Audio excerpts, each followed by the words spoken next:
About a year ago, I made a video predicting the potential pros and cons of a PSVR 2. Well, now that it's here, I got some things right and some things very wrong. Looking at what Sony has delivered, here are 4 reasons why PSVR 2 is the best investment gamers can make over the upcoming MetaQuest 3, and yes, even over whatever Valve has planned in the future.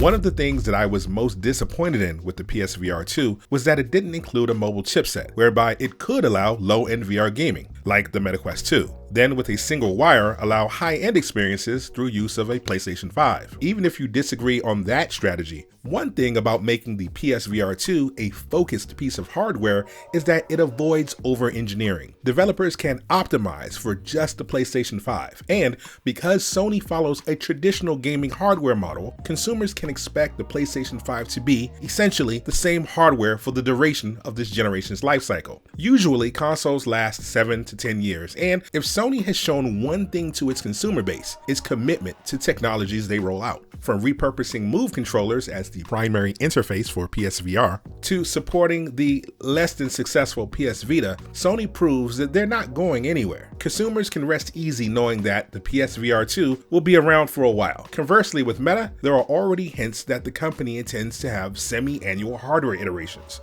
That follows an Apple release philosophy over the traditional console hardware approach.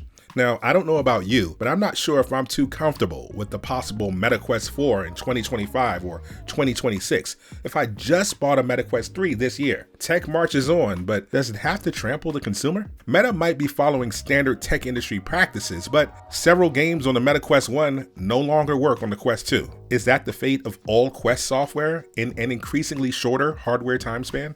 Number 3, Sony is sitting on a treasure trove of IP and features that Meta is still trying to figure out. Horizon Worlds on the Quest has been a challenge for Meta, but Sony showed that an internally developed VR community and ecosystem cannot just be done, but done well. PlayStation Home was ahead of its time, and many fans would love to see a PlayStation VR 2 resurgence. Now that the time and tech has finally caught up to Sony's ambitions, I can't wait to see what Sony has in store for whatever Home is going to be. Just like The Last of Us or some Insomniac IP, we know that the games are coming, and they've got all the time in the world.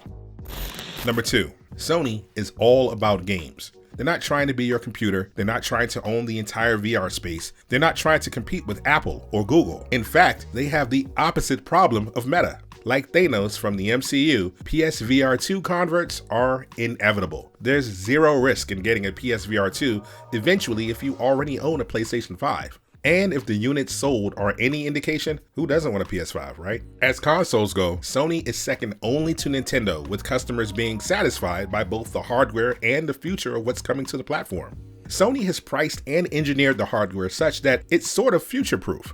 There might be an upgrade to PSVR 2 with new lenses, and there might be a slimmer PlayStation 5 Pro. But the headset itself will essentially be the same. And even if the price stays the same for the next decade, it's all bonus to Sony because it still requires a PlayStation 5 to use. Same rumble tech, same hardware, and the games that look amazing now will still look amazing 3 or 5 years down the line.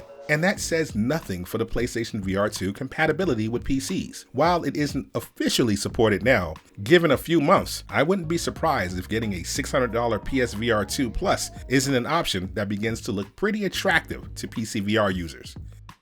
And number 1, finally, Sony is a consumer-facing company, making hardware, supporting systems, creating experiences for their fans, making great games. None of this is new to Sony. In fact, if you look at the history of the company, like Nintendo, it's very clear that it has a plan and sticks to it. Many of my points simply come down to faith in a company's roadmap. Sony has earned consumer support because there's faith and trust. When Sony patches a hardware, it eventually just works. Meta, on the other hand, well, I'm still trying to figure out why my game sorting seems to change with every update, why it feels like each software patch introduces one thing but breaks something else, and why the communication between the company and the public is so, let's just say that it needs work.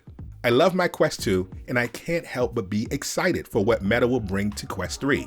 Meta feels like it's carrying VR on its back, but I wonder how much further along we'd be if Meta was just focused on games, if the hardware wasn't trying to be everything for everyone. I know, I just made a video about Meta not needing gamers, but that was in large part due to how Meta operates. They take half measures with gamers, supporting initiatives here, looking at market data there, and pivoting silently. They don't want the gamer pie, they want all the pie.